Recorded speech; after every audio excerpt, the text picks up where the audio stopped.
Good morning, ladies and gentlemen. Thank you very much for joining us at today's anti-bullying event. I think it's important that we, for a moment, just think about what we are here today to do, and that is to learn how important it is that in Ulster County we simply say no to bullying. It's much more important that what you take away from today's event is an understanding, regardless of anything else you hear today, and you will hear compelling stories and incredible amounts of information. But what you walk away from today, I hope, is that bullying is not acceptable in Ulster County and there is help out there. So whether you are experiencing bullying or whether you witness bullying, there's an opportunity for you to do something about it. I'm Ulster County Executive Mike Hine, and I believe that what we have here in Ulster County is a special place, a place where diversity is embraced. But if there is one thing that we shouldn't tolerate, it's bullying in our schools, because we all understand what that means. It results in things like lower test scores, increased absences, impacts to self-esteem, and in some of the worst cases, the tragedy of suicide. We have an opportunity as a community to collectively come together and do something about it. And that's what today's event is all about. And only as a community can we truly succeed in ultimately putting an end to bullying. So today we are joined with some wonderful folks. Police Detective J.J. Dixon from the from Ulster Police, with members of our clergy, Pastor J.B. Childs from the Point of Praise, from the schools, Amy White and Charlene Volpert from Bailey Middle School, and from the social services community, Michelle Bartel of Mental Health Associates, and Jess Robbie of Family of Woodstock. We can all agree that bullying is something that's unacceptable. And it takes so many forms, and it happens in so many places. In some ways, it can become pervasive if that's allowed to happen. But I say that allowed to happen because that's the critical component. It can only be fostered in an environment where it's allowed to happen. We collectively as a community can and will come together and make a difference. I want to say a special thank you to all of you for joining us today. I want to thank the Hudson Valley LGBTQ for co-sponsoring today's event, and thank Ulster BOCES for hosting us this morning.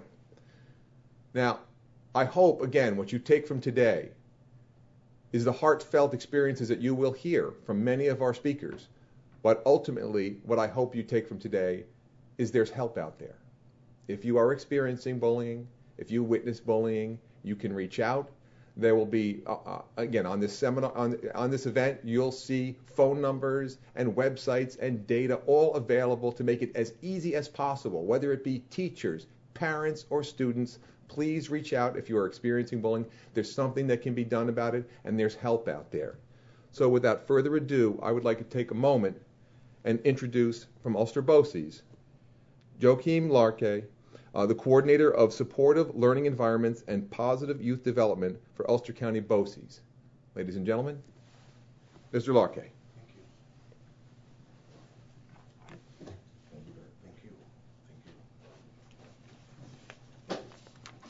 So good morning, panelists, and good morning to all of you out there in the schools and in the auditoriums and wherever else you might be sitting listening to us.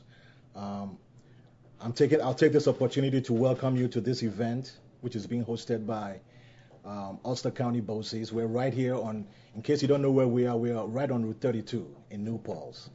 And through the wonders of technology, we're reaching out to you, grabbing you through the TV set, and get you to listen to this compelling story about interpersonal violence.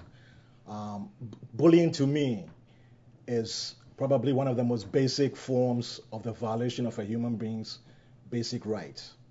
So I really commend the county executive for taking this lead and convening this webinar to give us the opportunity in the community to learn from this panel of experts who are really gracious to spare us some time and to share some expertise with us. So I welcome you on behalf of the Superintendent of Ulster County BOCES, Dr. Corey, Dr. Laurie Kissel, Jerry Callahan, and Jane Bulowa. And we're hosting this event. Maybe I'll say a couple of things about bullying. The county executive did a really good job framing it. to deal with bullying and to reduce it or to hopefully eliminate it altogether, it takes concerted effort from everyone in the community, the so-called stakeholders. So it takes the schools, it takes the parents, it takes community, and most importantly, it takes the individual, the person you look at in the mirror every morning. What do I mean by that? The way I can describe this is to almost describe a still pond that you throw a pebble into. Before you throw the pebble, the pond is still. The primary point of action in preventing bullying or eliminating it is the individual. So it takes all of us to really be ready to make a splash. I hope that by the end of this hour, you take with you some knowledge, some awareness about bullying and interpersonal violence, where it happens, who it happens to, the consequences of it, and what we can do to alleviate it or to eliminate it. So once again, I welcome you wholeheartedly to Ulster County BOCES. And at this point, I'd like to introduce my really good friend, Mr. Conlon, who wears many, many, many, many hats. The most prominent of which, actually, I asked him to identify the one that he wanted to be identified with. And I'd just like to say very briefly that he's the co-chair of GLSEN of Hudson Valley. GLSEN stands for Gay, Lesbian, Straight Education Network. Ladies and gentlemen, Mr. Conlon. Welcome. Thank you. Mend a leg. Good morning, everyone. On behalf of GLSEN Hudson Valley, I'd like to thank the Ulster County Executive's Office, Ulster BOCES, and the Hudson Valley LGBT Community Center for hosting this webinar today. As we've already heard, we have a lot to learn about the help we have here in our community, but also about the impact of bullying in our community. So I want to kick off our first panel. We'll have two today, but I'll start right in and waste no more time and introduce our panel that's here right now. To my right here is Jess Roby, the team leader of Adolescent Services of Family of Woodstock. Jess Roby has been working with at-risk teens for 11 years with Family of Woodstock, serving Ulster, Columbia, and Greene counties, providing crisis services, case management, and shelter. Her commitment to working with teens started 21 years ago when she began doing education and outreach to teens around safer sex and HIV prevention. Jess is a trained facilitator and particularly enjoys doing work around cultural competency and growing respect. Amy White is the 6th grade teacher at J.W. Bailey Middle School. Amy White has served on Kingston City Schools diversity cadre for 4 years, where she's headed a subcommittee on youth development. She started the first multicultural cadre at Monmouth University. She worked as Youth Resource Development Corporation as an educational coordinator, raising GED attainment to the highest in the nonprofit's history, and worked at Youth Build as a GED instructor. Amy is also the owner of a consultant of Travel With, a size-ism consultant business. And finally, but last but not least, Pastor James Childs of Point of Praise. Pastor JB is a minister, consultant, and facilitator. Speaking across the country, he utilizes biblical principles as he speaks and facilitates learning in the area of diversity, leadership, conflict resolution, and mediation. James brings to his ministry a keen understanding of the need for diversity and awareness of its implications. His open and often humorous style of communication energizes and challenges audiences and fosters the unlearning of foundational concepts which many of society's problematic interactions are based. His background includes extensive work with adolescents in a variety of training and counseling positions. Welcome, everyone. I'd like to start off by asking each of you to give us a little bit of background about yourselves, other than your bio, and tell us why anti-bullying work is personally important to you and some of the work that you've already been doing in the community. So Jess, we'll start with you. So at Family of Woodstock, we work with pretty much any kid who's having a hard time. And so we often get both bullies and people who have been bullied. And we work with kids who are in our sheltering programs. We have a short-term shelter in Rosendale and 2 transitional living shelters in the county. And then we also work with kids throughout the community through our case management programs.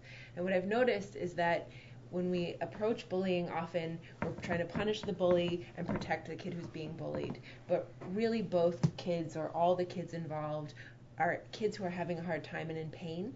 And so one of the things that's really important to me in terms of working with bullying is looking at the whole picture and the dynamic. And Family's been part of the Olveus Initiative, which is happening in a bunch of the schools across the county, which is working to try to stop bullying. So that's why I'm here. Amy? Well, as a teacher in King City Schools for 4 years, Kingston is committed to anti-bullying. Personally, I think it all started with just me being overweight my entire life and grabbing sizeism consulting as a way to attack bullying or deal with being bullied myself. And then being a teacher in the classroom, how to create a safe environment and how to really know when to intervene. And like Jess said, to really what Kingston's focused on and what I'm focused on is restorative justice instead of punishment.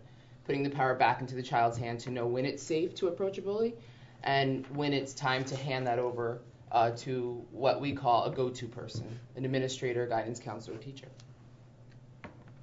Pastor? Great. Many people who have seen me around have probably seen me in a different capacity than being pastor. But being a pastor, being a consultant, having worked in many school districts around the county, from Kingston to New Paltz, Marlboro, Highland, many of my opportunities to meet with children have been around areas of diversity and inclusion. And I think that a lot of times people will exclude people based on any amounts of differences. Sizeism was mentioned, whether it's race or sexual orientation or socioeconomics. We tend to, as people, have a defect that wants to put others down. This week with the no name calling, I think it's really important for us to realize that there's a continuum of things that we do to people in order to dehumanize them. And when someone's less than human, well, then you can do anything to them. And a lot of times it starts off with something that's seemingly benign, something like name calling. And for that, it doesn't seem like it's a big deal, but it really starts us down a slippery slope. And so my experience, having been called names of any different sort, is that I know how much it hurts.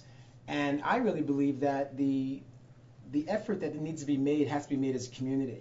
We've got to make sure that we don't just sit and stand by, because again, there is the bully, there are people who have been bullied, but often the other dynamic is those that are around that just kind of watch it happen.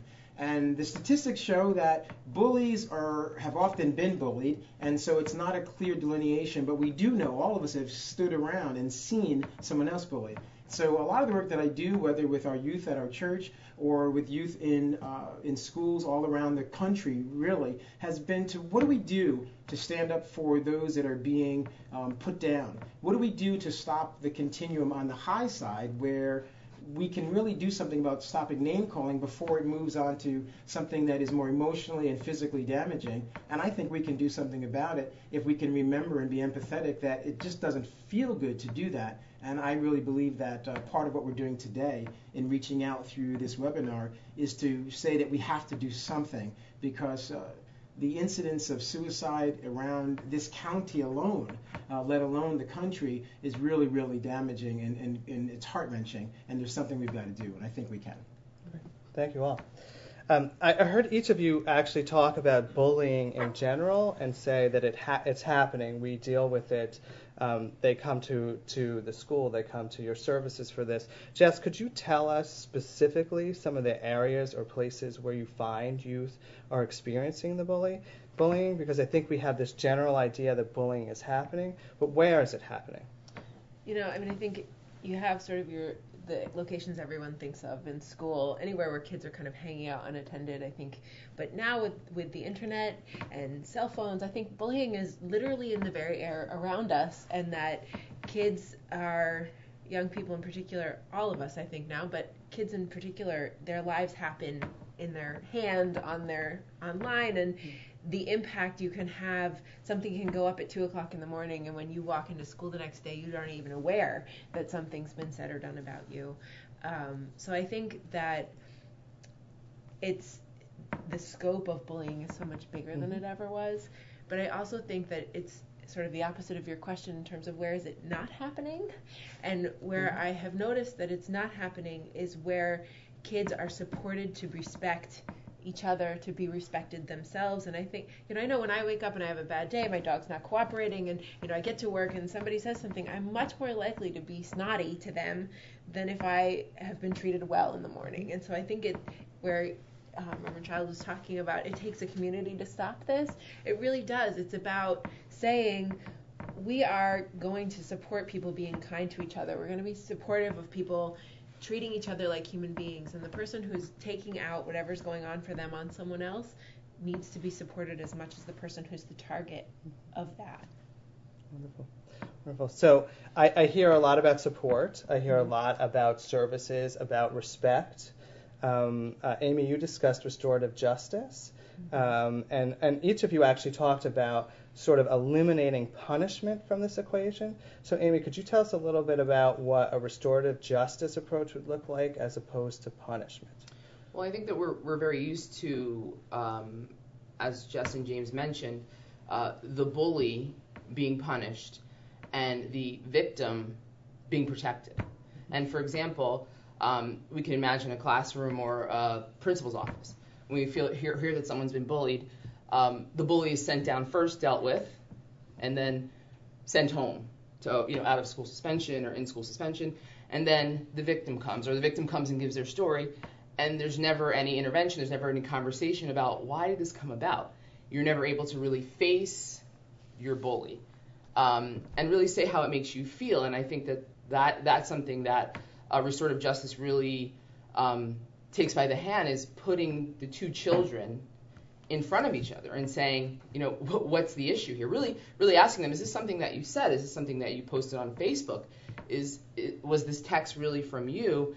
It's putting the power in the child's hand, in both of their hands, to really talk about why this occurred, what events led up to that. Was it name calling? Has it been texts that have been going on for a long time? Has this been going on for a year? So restorative justice puts children in front of each other and gives them the power to work the problem out themselves. And as a teacher, I'm really concerned about that, because I feel as though I'm preparing them for the world as much as I can. And as adults, if we don't learn to really manage our emotions and to be able to even approach colleagues who may be bullying us, taking the power out of our hands and not really training the children to be able to take back that power and be empowered themselves, then they're better equipped when they go out into the world to really be able to say, this is something that doesn't feel right, and how can I make it right? So the restorative justice for me is really the direction that Kingston is moving in, not, again, taking the power out of the child's hand and saying, we'll manage it. You go back to class and we'll manage it.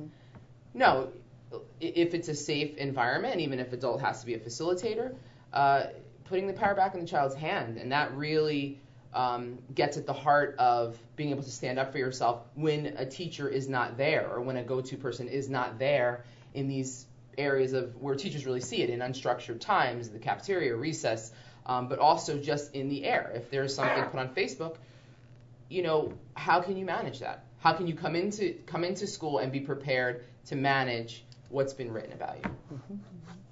Can I add to that? Absolutely. Yeah. What Amy talks about is basically, adults can't do this on their own. Students know that they know when to do what to do. The fact is, I don't know, when we get 21 plus, I think we do get a little stupid, I guess, maybe. I don't know. But the fact is, we know when to do what to do and who's watching and who's not watching. So the constructs that are in place that adults have control over, we can work around. Kids can work around. So that is not, the answer is not to have, adults do things. So the restorative justice, which for me, as I'm listening to both Jess and Amy, the crux of the matter is, how do we talk about our differences? How do we talk about the fact that what you just said hurt? What you just said, I would not say to someone else. Or you know what? I did say that, and I saw someone hurt. Because again, let's not be so polarized. Because the fact is, I can admit transparently, I've said things that are absolutely not right. I've bullied people with my words. I think the idea here is that, there's all of us have been guilty of doing this. How do we have the conversations to let someone know, wow, that's just not right. That one really hurt. What did you mean by that? And I love to hear the whole idea of restorative justice, because it's a restoration of conversation. It's a restoration of relationship that we're trying to maintain and try to get back, because we live in this community together. The world is incredibly small, and because we have to live together, how do we do so in spite of our differences and enhancing our differences and talking about and being curious about our differences, as opposed to using them to put others down? And again, if truth be known, every single one of us, I'm sure, has had the opportunity, and we can say we're guilty of having said something. I think the key for us is, how do we have the conversation when someone says something either to us or about someone else that we're in earshot of? What do we do? I mean, how do we say ouch? How do we say, that's just not right? I think that we've got to be able to put that in place. Mm-hmm. So, Jess, how do we do it? How do we talk about this? Not just as students, because it's not just about the students, right? And I think during No Name Calling Week here in the Hudson Valley, what we've tried to do is display that it does take the full community by engaging clergy and the Mental Health Association and youth serving organizations in addition to the schools. So how do we all have this conversation? I really liked what Joaquin said in the beginning about it takes the person you see in the mirror. If I'm not willing to bully somebody and everybody makes that choice, I mean, ultimately that ends it right there, but it's not that easy. And I think the part about restorative justice that's so powerful is the accountability, because being a victim has a certain romanticism to it, if you will, that I've heard it talked about that we grow up in a culture of victims. Like everybody wants to be the victim of something. And when you put yourself in the victim role, I say this to kids all the time, because we work with kids who have really had it rough, and if you want to let that be the excuse why the rest of your life goes really badly, I mean, a lot of people do. Mm-hmm. But when I give up being the victim, I'm now responsible. So for the bully, you got to be responsible for what you said, what you did. It's important to learn to say, man, I am so sorry. I didn't think, that wasn't cool. I shouldn't have done that. But there's also a piece of being able to say, you know what? You can't treat me like that. I'm not going to tolerate you talking to me that way, or I'm not going to tolerate you talking to her that way. And kind of being able to say, I'm going to give up being a victim, because it's hard to be the victim, but there's also a way that it lets you off the hook. So I think it is about, when we're trying to raise adults, we're trying to prepare young people for what's up and coming. And people are working really hard. The supports that used to exist in the neighborhood or in the home just aren't there anymore. And so, in a lot of ways, kids are raising each other to try to figure out how to navigate things. And I think it's really important for us to model with each other and for kids to be supported, to say, hey, you guys are going to have to talk this out. I can't solve this for you. When you're out of here, you're going to have to figure this out. Let's learn how to talk. Let's learn how to figure this out. Thank you. So I'm also hearing from each of you sort of this, there's a culture of bullying, right? And we've heard that a lot, I think, that bullying is a part of growing up, right? And I think each of us have our own stories about having been bullied. And I think we maybe believe the myth that bullying is a part of growing up. So, Amy, how do we get out of that myth and start respecting each other? Good question. I don't believe, for me, bullying was a part of growing up, and it really made me who I am, and of course, the focus of my life of being a teacher and talking about issues around diversity, sizeism in particular, has made me who I am. And I actually heard a comment from someone saying that I don't think we're going to be able to eliminate bullying because it exists in nature. And it's something that I've been mulling over. And how do we move out of that? Going back again to really focusing, I guess I really would say focusing on myself, being a model in the classroom, to say that no cursing is not allowed, no name calling is not allowed, and actually stopping the curriculum to have a conversation about bullying, which happened to me earlier this year. Was I had to stop class for 2 or 3 days because I could see the culture, not just name calling, but sort of tie my shoe. Well, why? Because I said so. And that's the beginning I could see as a teacher, being able to identify it. So, as a teacher, as being a model of the way I speak to staff members, is the way I speak to administrators, the way I speak to my friends, being a model is the beginning for children to say, because they pick up on that, well, Miss White isn't a bully, and she doesn't bully other staff members. And I believe that children really, we teach them how to live, and we teach other people how to treat us. So going back to what Jess said is really modeling the behavior and saying, yes, bullying does exist in nature, but those are animals and we're humans. And so I am as a teacher and as a person intolerant. It's not acceptable in my classroom to bully. It's not acceptable outside the classroom, where I may not have an influence during recess or lunch, that it's unacceptable. And if I hear about it, I do address it. So that's the beginning. And also something that I do in my classroom to encourage children to begin the process is, and I know it may be very silly, but it's called a worry basket, where the children come in and if they have a problem, if they've had a problem at home, if they've had a problem with another student, they write it on a piece of paper, they put it in the worry basket, they say to me, I always check it, but they say to me, Miss White, will you check the worry basket? So the feeling of being anonymous, in a sense, with a teacher begins the process of them taking the power back. And I say to them, well, is the lunch lady or some student said something to you, is this something that you can manage on your own? And then we do a role playing type thing. Well, you can manage that. I think you can manage that on your own. Or shall I call the guidance counselor and have both students meet together and we have this conversation if it's a safe conversation to have. So that's just the beginning for teachers or for anyone who works with you to begin to put the power back in the child's hand so that bullying is not part of their life experience. I really like the fact that you talked about sort of educating and building schools out of bullying, right? So the way we sort of break the myth is to become better at communication, right? And better at understanding ourselves, respecting ourselves and others, right? So that's often a challenging piece for most of us. And Reverend, I know you do a lot of training around diversity, and the county executive talked about how diverse Ulster County is. Sometimes as adults, I think we're uncomfortable, and we get uncomfortable maybe teaching some of these skills. How do we get more comfortable doing that?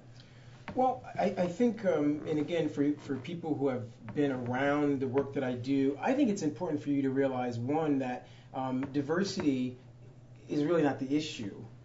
Inclusion is the issue. I mean, because anytime you're in a room of people who are different, my definition of diversity broadens the common definition of diversity, which basically is this. We're different. We all carry around things that are similar, things that are different, and it's based on things that we were born with. It's based on experiences we've had. It's based on choices that we've made. And so the differences are there. And when you accept the fact that we are different in so many ways, but also mostly similar, I think we can maybe take some of the negative aspect of diversity, because a lot of times different means negative. Different, so I don't want to be different. But I think that what we've got to really do is figure out, how do we have respectful curiosity? How do we allow someone's differences to be talking points? And again, I go back to something that was said earlier in the whole idea of conversation and communication. It really does boil down to, if we can talk about it, we probably can solve it. There are very few things that, if you're able to speak to someone and you're truly able to know that the person is generally listening to you and does care about who you are, then I think it's something that can be solved. Now, I also realize that everybody doesn't necessarily care about every other person, and there are people. The name jerk, and I think there's like a gene for jerkdom, and that's like my term. But I think that it's equal opportunity, and there are a lot of people who, maybe because of situations or circumstances or choices or experiences, may at any given time wake up on the wrong side of the bed and display this kind of jerky behavior. When that happens, we need to call people on it. We need to say something. And then we need to figure out, how do we get back in and restore, to use the term before, restore the relationship? How do we recognize that, wow, what you're going through, that really stinks. So, and I really feel for you. You can't take it out on me, though. So can we somehow figure out how we can be together and talk about these things? So I think that, again, how we promote conversation, how we maybe get away from texting and emailing and actually have face-to-face dialogue is important, because 93% of what we communicate is nonverbal, and all you have in text messages and emails and tweets is words. And so how do we, understand people's feelings and get to the nonverbal things that really will let us know where people are, and then be able to talk about them. And can I add something? Yeah, absolutely. Going back to modeling and talking really about ourselves, looking at nonprofits, looking at public schools, looking at consulting businesses, it is really about looking at yourself, and it's really about training. Because I've talked to a lot of teachers, a lot of administrators. They just don't feel comfortable talking about bullying because they don't feel equipped. What if something comes up about gender? What if something comes up about that child has declared that they're gay or lesbian, or what does African American mean? What does Latino mean? Teachers and administrators and just people in the community don't feel equipped to have a safe conversation. So we go back to training. Who do we go to be trained? To be able to have these conversations, to be able to facilitate them? Can we collaborate with a teacher or administrator or consultant who feels comfortable and has an hour to spare to come in and just begin to allow us to feel comfortable in facilitating these conversations? Because I think a lot of bullying goes on in the classroom because the teacher doesn't want to have a conversation about race, or does not want to. But if something comes out, what do I say? Did I say the wrong thing? Am I going to have backlash from parents, from other children? And so being trained just to be able to start to communicate with staff and colleagues, and then you can model, facilitate those conversations that come up in your classroom, instead of saying, oh, I see that, I'm going to just shut it down. So I'm going to send it to the office. I'm just going to shut it down because I'm not equipped to deal with it. So a lot of it has to do with training and exposure. I think we've heard a lot of great things here today, and I think one of the biggest points that we've heard is about relationships and communication, right? So we started this discussion sort of out there in the world that bullying exists, and I think we've really talked about the fact that bullying exists oftentimes because we don't take the time to get off of Facebook, to stop texting, to sit down for 2 minutes and say, let's communicate this through. Let's have a relationship. Let's build a relationship. So I think each of you really helped us understand that very clearly. I hope everyone in the audience understood that too. Combating bullying is about building relationships and respect, right? And without communication, you can't do any of those things. So we can say all we want, we're going to end bullying, but the real work is in discussion, communication, and understanding, right? I want to thank all of you for your discussion here this morning. We're going to have a second panel, but first we're going to have a fantastic video clip for all of you from the Read Next Poetry Squad. The Read Next Poetry Squad is a group of performing artists that combine poetry, lyricism, breakdancing, and turntablism into groundbreaking performances and workshops. Their music and voices, used as their means of expression on topics such as social injustice, environmentalism, unity, education, and more, flow into poetic calls for action. As they dare to be different on and off stage, they encourage audiences to be the same with a phrase such as, "It doesn't matter who you be, just be who you be." The Read Next Poetry Squad is committed to youth empowerment, stands by No Name Calling Week and in the anti-bullying campaigns, and we encourage you to take a decent listen to this message. Thank you.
Welcome back, everyone. I want to welcome our second panel to the discussion here today, and I'm going to start right out so we can get in some good information and introduce them. So Michelle Bertelli here is from the Community Resource Coordinator at Mental Health Association in Ulster County. Michelle has worked in human services for over 15 years, helping to promote peace, justice, and non-judgment in our human relationships as well as in our collective consciousness. Michelle is a graduate of SUNY Purchase and is currently a master's level mental health counseling student at SUNY New Paltz. Her work in the MHA has helped to establish over 30 no name calling zones throughout Ulster County, and that number continues to rise.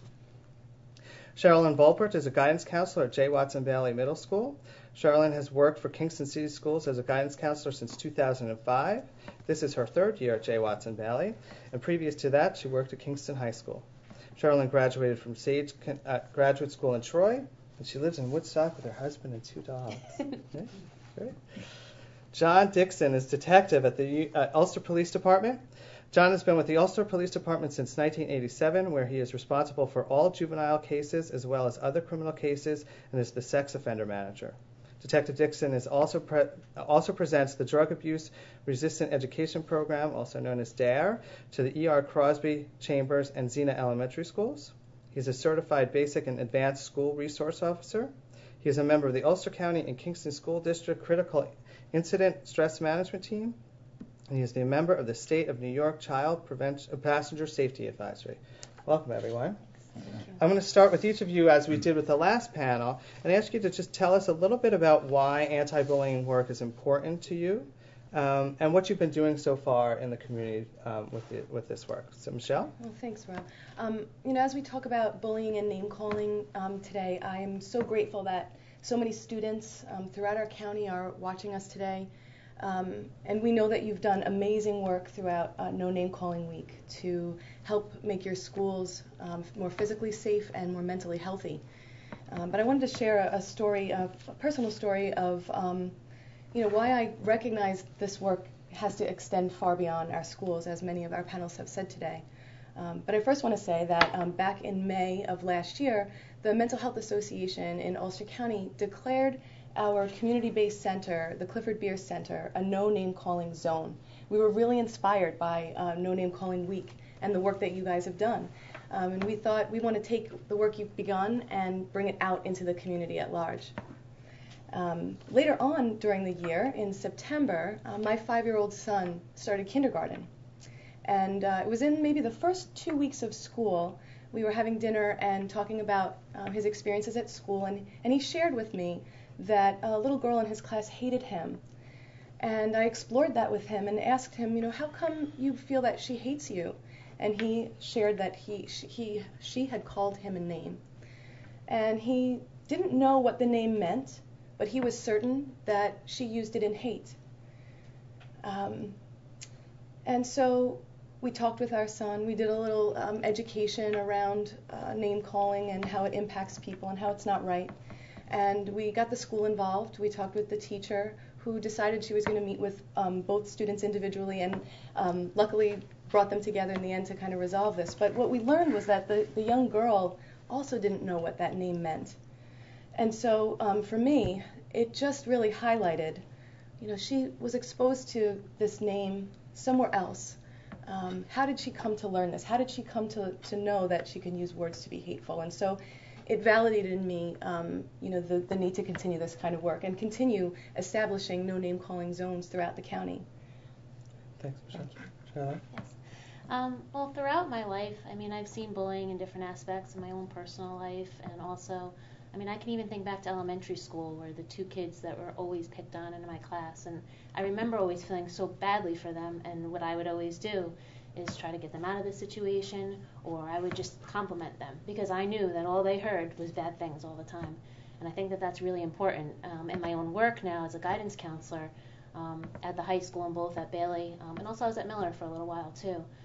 It's just, it's horrible to hear some of the things that kids say to other people or do to other people, and the impact it has on them.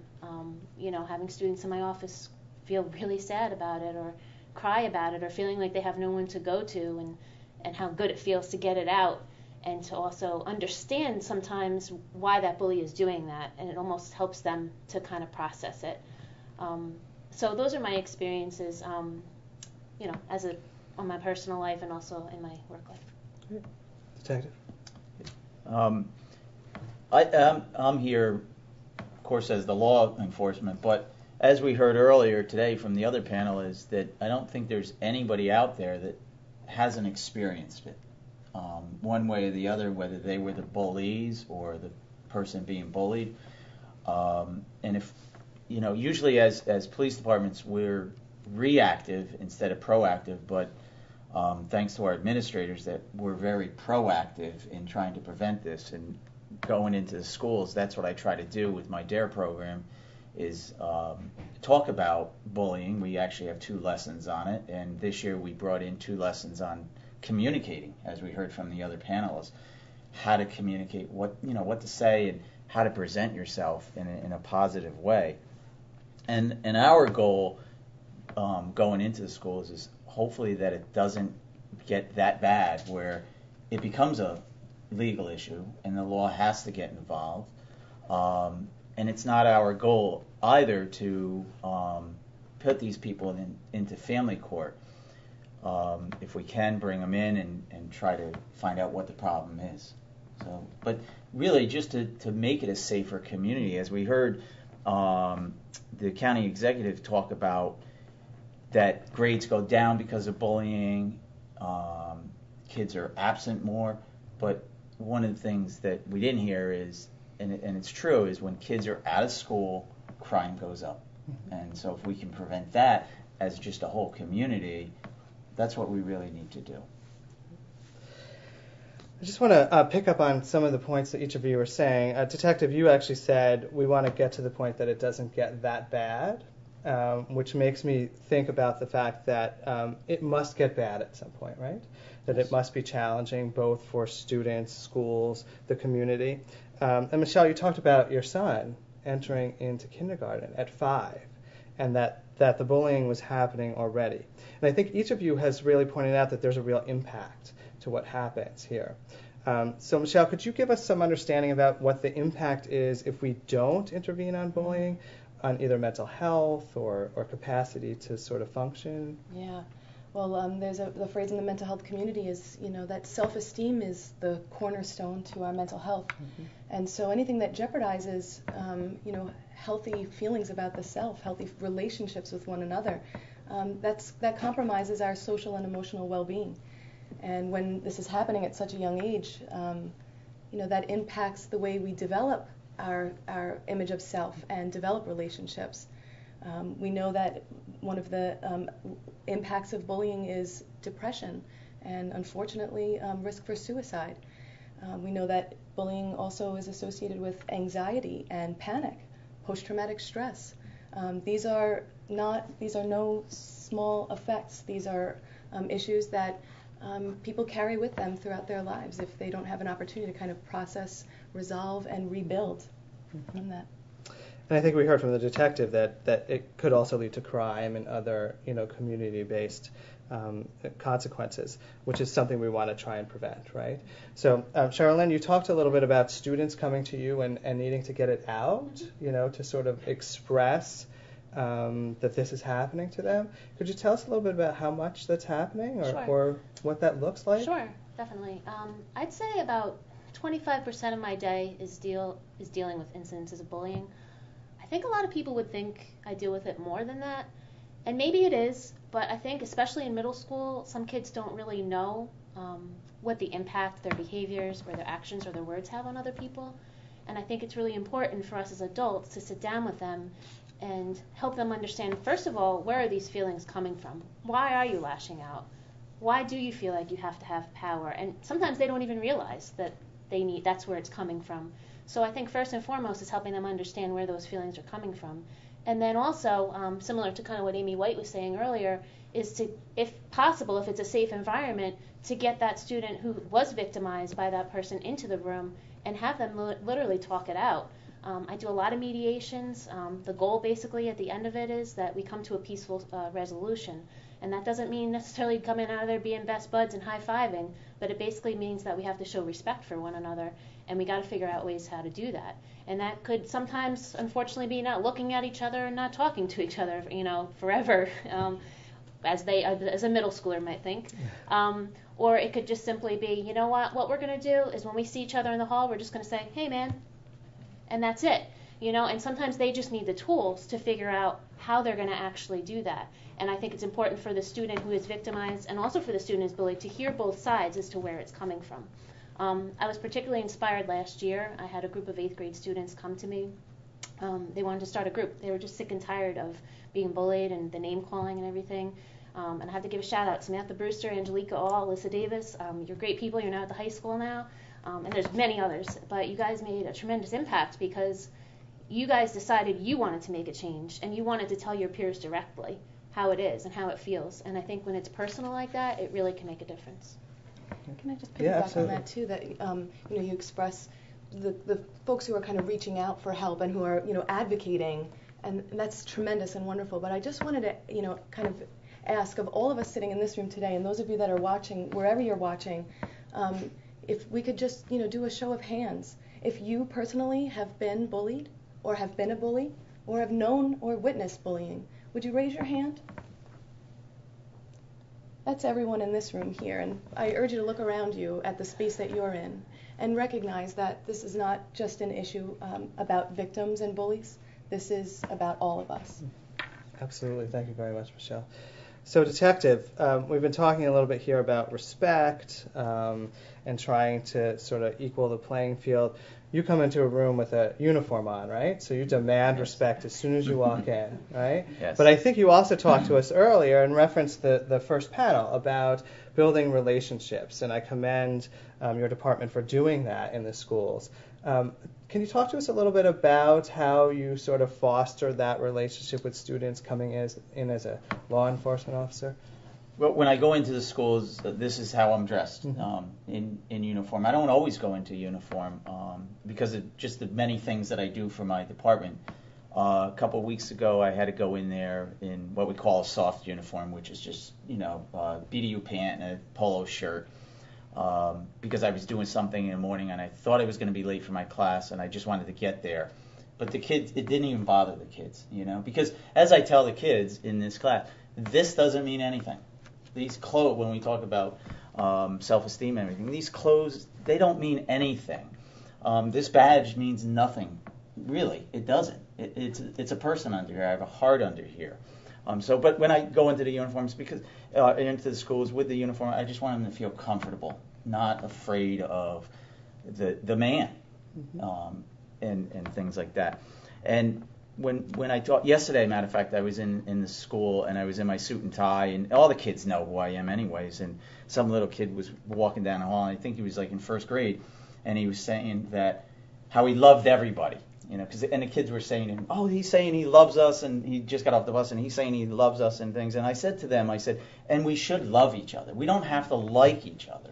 And that's what I tell my kids, especially in my 5th grade program, because you're not going to like everybody. Do you think I like everybody I work with? No. We don't get along, but we're civilized and we do it, and that's what we should do. We were listening about community before, and I think where it really has to start, everybody says it has to start at the home, and it does, but it really has to start with the kids in school, because that's their community, that's where they are 6-8 hours a day, so they have to set that's their community. And it needs to be safe. And that's really why we go into the schools, because we want them to feel safe. But we want to teach them also that they need to do it. It's not only going to be us, because we're not going to be there all the time.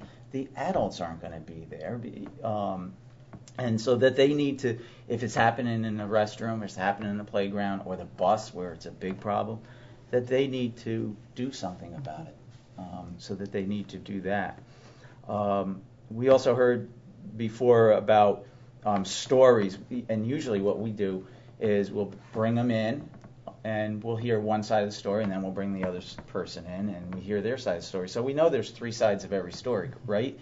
There's your side, their side, and then there's the truth.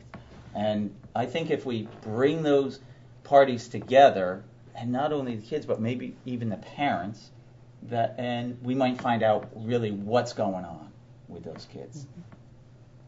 So again, it's about communication, right? Yes, We talked about yes. that earlier. Respect, relationships. So Michelle, could you tell us a little bit more about what you would recommend to some teachers maybe that might be in the situation that you're in with your son, and someone comes and says, "Hey, I just got called this name." From your perspective, what would you tell a teacher to do? I was really inspired earlier by the talks about restorative justice, and I was thinking as the panelists was talking, how was it handled in our situation? And I recommend, doing whatever is necessary to enhance the communication and the relationship. So hearing one side of the story versus the other side of the story is turning to the go-to people to help resolve the conflict, and that's what we want. We want to be involved in helping resolve the conflict, but that in itself is not the resolution. Being able to express how it makes you feel and work through that is really where the work is done. And so, Charlene, you're trained in that, right? You're a guidance counselor. Yes. You're trained in processing through how it feels. Yes. Right? I think each of you have already discussed that you do it already instinctually. So I suspect a lot of people refer bullying to the guidance department, Yes. right? Who else in a school can be doing this work other than the guidance department? Social workers can be doing this in a school. Psychologists could be doing this in a school. I mean, vice principals, principals. I mean, we all support each other. But it could be anybody. I mean, the hall monitors could be looking out for kids in the hallways. It could be teaching assistants. It could be the janitor. It really can be anybody. And that's, I think, the most important thing is kids need to feel safe. And they need to know that when they're walking down the hall and somebody is shoving them or pushing them or gives them the shoulder, that if an adult's walking by, that adult is going to say something or do something about it. Because if they don't feel safe, then they're going to think like, well, why bother? Maybe I won't even go to an adult. Maybe they won't even do anything.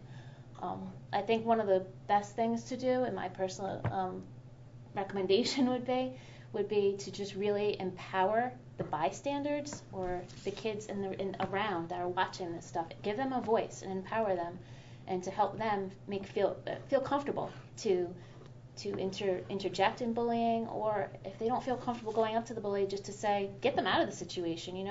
Joe's being bullied by Molly, we'll say, right? So I walk up as a bystander and I say, Joe, come here, I got to show you something, because I want to get him out of that situation. I want to get him away from Molly, because I don't feel comfortable going right up to Molly. So I may say, come here, I got to show you something, or hey, Mrs. White wants us, we have to run down the hall. So there's a lot of different ways that bystanders can be powerful. And when another peer sees another one of their peers sticking up for them, that means absolutely the world to them. Wonderful. Thank Thanks. you.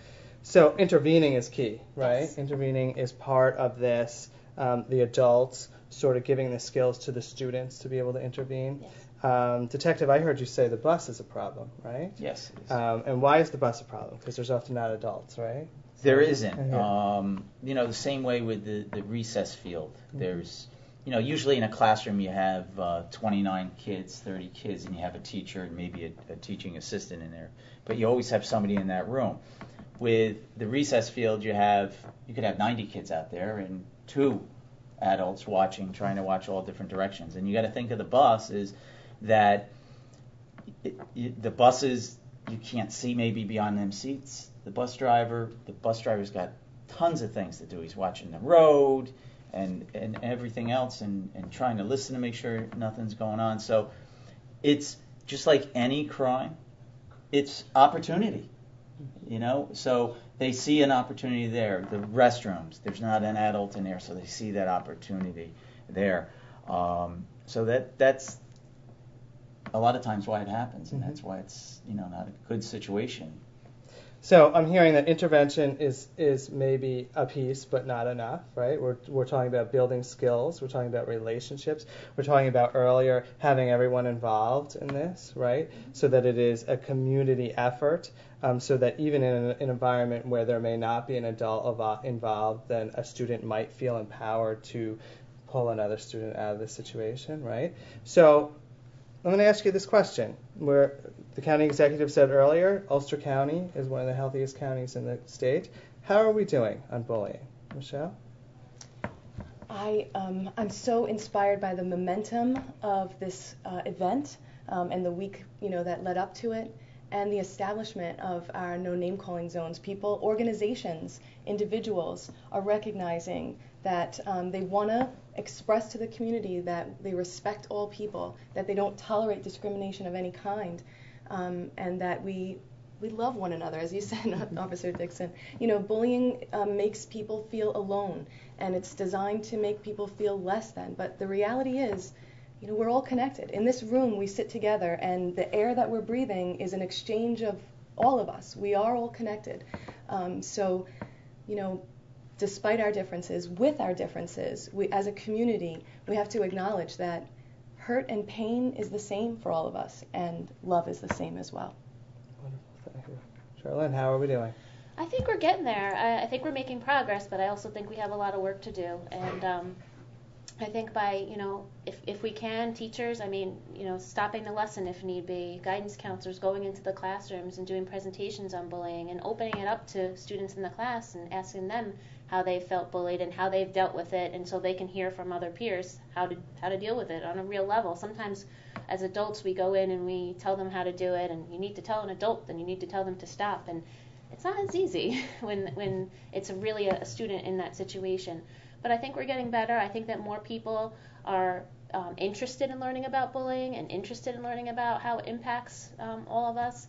And I think we're also getting better in realizing how, as we were talking about earlier, looking at ourselves in the mirror and how we present ourselves, and how maybe even just a little joke to a colleague or something like that could come off as negative. And we're starting to understand that better. Detective, same to you. How are we doing in Ulster County? Well, I think we're doing good. And as Cheryl said, is that we can always do better. And I think about the no name calling week. I just hope that can be extended to just no name calling period. Instead of having a special week, let's do it every single day, whether we're in school, out of school. And I think that schools can do a little better by training everybody in that school and training them the same way, whether it's a teacher, the principal, guidance counselor, or a custodian, or the bus driver, or just the monitors on the playground. But they all have to be trained the exact same way, and they all have to be doing the same things, because that's really what kids are looking for, is consistency. It doesn't matter what I do to who, I know I'm going to get the same punishment. And so I think that's what we really need to do. Consistency, yes. Right? Respect, love, communication, yes, understanding. Okay. And I think that we really have heard today that this is a large effort, right? Not only in Ulster County, but across the Hudson Valley right now, No Name Calling Week. But we want to expand that to No Name Calling Year, lifetime, right? We want this to be big, right? And hopefully today we've heard, not just from our panelists, but from the county executive and from Ulster BOCES, and definitely GLSEN Hudson Valley believes this, that it takes all of us to fight bullying, right? It takes all of us to build that love, that respect, that understanding. And throughout this webinar, you've seen a ticker at the bottom of your screen that tells you that we're here to help, right? Your clergy, the Mental Health Association, Ulster BOCES, the LGBTQ Community Center, the County Executive's Office. Everyone here is willing to help. And I want to just make sure that you all understand that wherever you are in this journey, we are here to help, and there are always resources available to you. So I bid you all a farewell today and say keep up the good work, because we're doing a fantastic job here in Ulster County, and respect to all of you.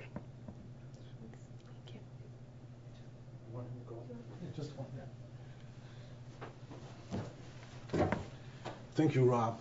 I just wanted to add this, and this is sort of in perspective, because I know there are young people out there watching, and there are also adults my age, the dinosaurs, who are also watching. And this is what I mean by perspective. This is something that I know we can do.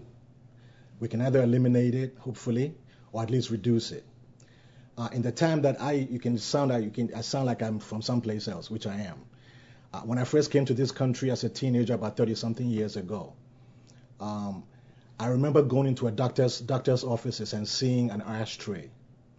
Today, that is almost unconscionable. You can't think of a doctor's office having an ashtray. We've dealt with the problem of bullying, of smoking.